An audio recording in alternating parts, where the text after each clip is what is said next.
crazy. Oh my gosh. It's just reaching in there. Oh my gosh.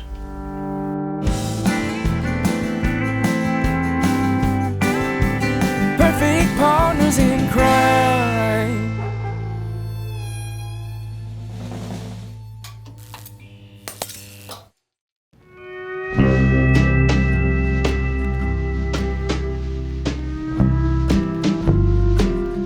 Hello. Hello everyone. Day 4. We are on day 4, and what are we doing today? We are framing.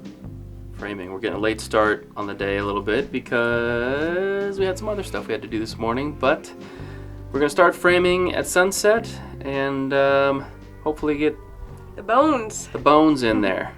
So here we go. So the plan is we've got these, we're using furring strips for most of the framing in the van here. We're gonna use furring strips here, going vertically across the top, and then over here, it's a little bit different. First of all, this whole process has been funny because it's been, how long? 3 years since we built out a van? In 3 years, so I'm having to go back and like relearn some of this stuff and what the best ways are to do things and some of the little tricks and quirks. And so one of the things is this part right here, how it sticks out. You kind of need a thicker piece of wood here if you want the rest of your wood to go across evenly. So I got some 1x2s or something like that for this specific beam, and we'll probably just use that for all the horizontal pieces. Then I've got some 2x6s to go on these little diagonal pieces. The way that the thickness is, it tends to line up pretty good. One little fun tidbit, first time around we kind of just put all of our vertical pieces right on top of these horizontal pieces. This time we got the Craig jig, the beloved Craig jig is back in the toolkit, and so we're gonna just kind of make all of our vertical pieces flush as we get there. You'll see. Woohoo!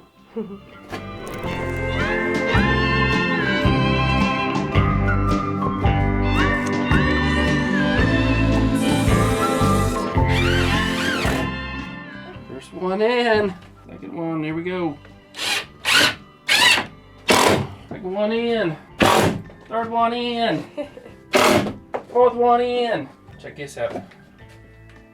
Oh, those are gonna come in handy, huh?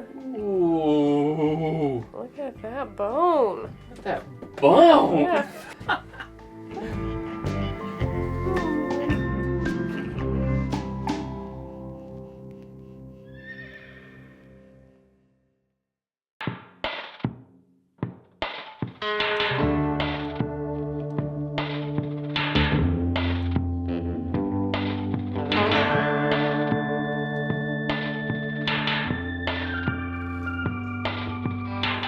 Hello, everybody. We are day 5, 6.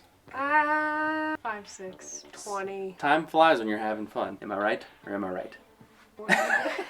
So our 3 missing windows from Van Windows Direct have arrived. Porthole. And 2 of these bad boys, bunk windows. So we're super excited. Thank you, Van Windows Direct. It's gonna be a fun day. It is a beautiful day, but it's always a beautiful day in the desert. It's a beautiful day in the desert, a beautiful day.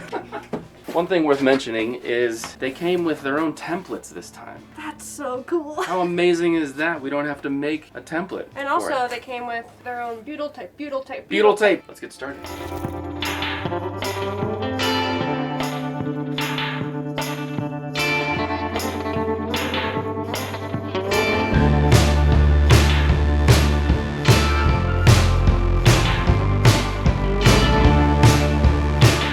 So I was just doing a fun little test on these windows to see how far they crank open. But I did notice something very interesting about the design that I'm glad they thought of, because otherwise we would probably have a shattered window right now. How this slider door, whenever it fully opens, it overlaps with the window. And the great thing about this design and how far these windows open is that it clears the slider door. So we officially have all of our windows, folks. Got the slider door, the rear bunk, the rear windows, the other bunk, and the porthole. Woohoo! All right, well that's a wrap on windows. Day, whatever. You can see the porthole over my left shoulder here. You can kind of see, oh yeah, there's one of our bunk windows. So next, the only thing left that we have to do is the roof hatch. We just got notice that our air conditioner is in. It has been delivered, so we're going to pick that up, and yeah. Successful day of more cutting into the van.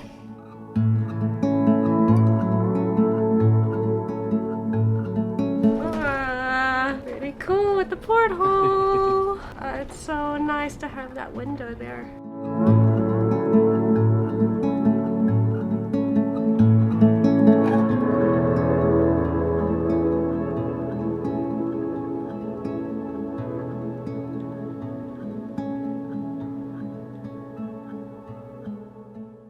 All right, so we are up on the roof and getting ready to start with the roof hatch. This roof hatch from Rhino Van comes with a template. The other cool thing is these ProMasters have like what looks like a place for a skylight. I'm gonna follow their lead here and put the roof hatch right here. It seems like it's gonna fit perfectly, so I'm gonna tape this template down and go from there. All right, so upon review, it looks like if I center the template perfectly, why do I have this glove on? Oh, it's because I'm getting ready to work with adhesive. If I center this template perfectly, then all of the edges are gonna be sitting on kind of angles. So rather than centering it perfectly, I've decided I'm gonna move it back about an inch from center. As you can see here, I moved this template back this way so that the front will have a nice flat edge to adhere to. And then for this back part, it's gonna overlap into some of these ridges, but we're gonna insert these little filler pieces that fit perfectly in these gaps. We got those from a company called Van Life Outfitters. You can buy, I think, like 6 of them for 25 bucks a piece. So we're gonna glue those in with this marine adhesive. I think first I'm gonna outline this with a marker and then cut the hole. And then we will decide exactly where these need to go for the backside. As far as the left and right part of the template, they'll sit on a little bit of an angle, but it seems like this is gonna be the best placement for this as of right now. So yeah, here we go.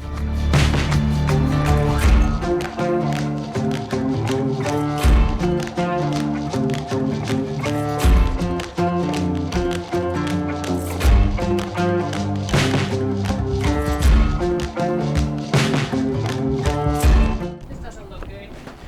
So this isn't a good place for the skylight? No. Okay. Maybe we should put a trash bag on it. And go Well, yeah, okay. We are building a frame that doesn't come with this roof hatch. Oh, hey Ranger, you want to help? Okay, so what we've done here is create a frame to attach itself to. The hatch comes with these, and they slide right down over these guys, and then tighten down, and that's what holds it to the frame of the van. Okay, the next step is to apply a generous amount of this adhesive sealant all the way around this foamy cushion gasket thing.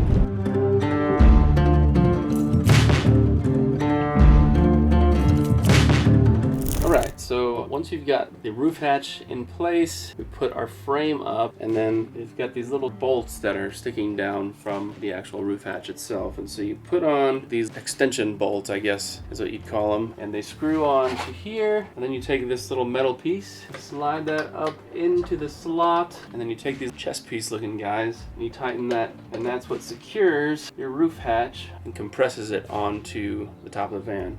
So now we're just going to tighten these down to get a good seal between the sealant adhesive in the van, and then go back on the roof, seal around the entire outside of the roof hatch. All right, so we got the AC put on, and now we're just cranking it down. It's basically the same process as the roof hatch. Just measure the opening, cut it out, put the waterproof sealer around it, drop it in. It was quite an ordeal getting it up here, but it's up. That's so much roof stuff. Yeah. How much do you think that weighed? Sorry we didn't film that. I was holding the ladder. Well, I don't know, maybe 70 pounds, 80 pounds? You're the strongest man alive. Oh. There it is. So we are getting ready to test out some matte clear coat on this test panel of metal. We're going to use on our side door and on our back doors. On the interiors. We're using this. It's called cinnamon. We were originally thinking terracotta might be the color, but we're going for that clay pottery look. Terracotta, or however you properly say it, terracotta. It had a more fleshy, not what we're going for. No. So now we are sanding down the first layer of the satin, and then we are going to clean it, put some matte clear coat on it, and see how it turns out. Oh, is it? Just run.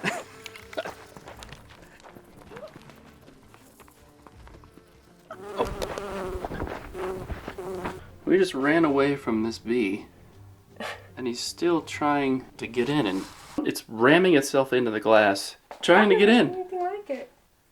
This is crazy. I've never seen him this aggressive. Right. One thing if we're out there, but we're inside, quiet, and I'm trying to like come at us. Man, but I still have so much love for him. But come on, guys, I got work to do. We love bees. We're just trying to get work done. We can all coexist here. Alright, so I just spoke with the bee technician. I don't know if that's what you call him, but he's getting what seems to be some sort of vacuum out, and he's going to use that to safely bring the bees out. He's looking for the queen. I was asking him what the queen looks like. Is she bigger or what? He said she's about the same size body, but the bottom is a little bit bigger and the wings are really small. And he said we'll see swarming around the thing for maybe like 2 or 3 hours because all the bees are going to come back looking for the queen. They won't be able to find the queen, and then they'll eventually just go away and look for another hive. He's going to find the queen, he's going to safely get her into some sort of container, and then relocate the queen. Should be really interesting.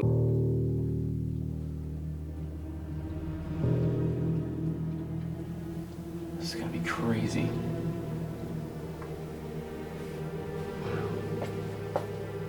Oh my gosh. He's just reaching in there. Oh my gosh. Are they about to get mad? What is that?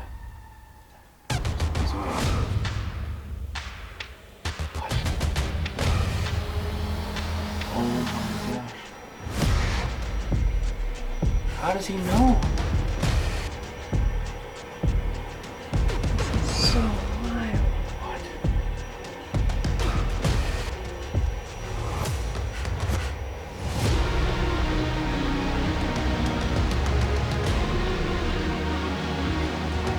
Oh wow, look at this. He's getting swarmed. Oh my god. He has hundreds. I don't know. Hundreds for sure. Hundreds. Oh my gosh. Oh my gosh. This is wild. Is he looking for the queen? Yeah. How does he know when he's That's gonna what I'm get saying. Having serious doubts about whether or not it's going to work.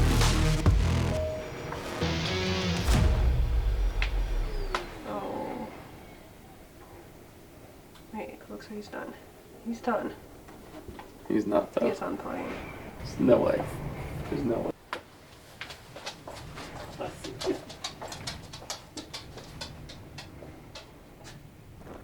Okay, well, That was wild. that was interesting. The beekeeper just left out of nowhere. Didn't seem like he pulled the sword out of the stone by any means, and held up the queen and said, "Follow me, bees," which was exactly what I was expecting him to do. But And then Beyonce starts playing. and then Beyonce would start, her new album would start to play in the background, and it would have been epic. But it wasn't. It was really anticlimactic. He just kind of was done and packed up his things, and he had a partner with him, and the partner looked very afraid. I don't know if it was like his first time or what, and so he had his partner, who was very scared, in the truck, backed the truck out the driveway, and he kind of walked down the road. So I don't know if that was like his way of getting the bees to leave, because they were all over his still suit. covered, yeah. Then he was going to get inside the truck once they were all gone. I don't know. There's still quite a few out there. Yeah. I mean, nowhere close to what it was, and considering how angry they were and are, there's way less. Yeah. That was wild to watch, though. Yeah, I've never seen bees swarm somebody and attack like that. That was very intense. Anyway, Yeah.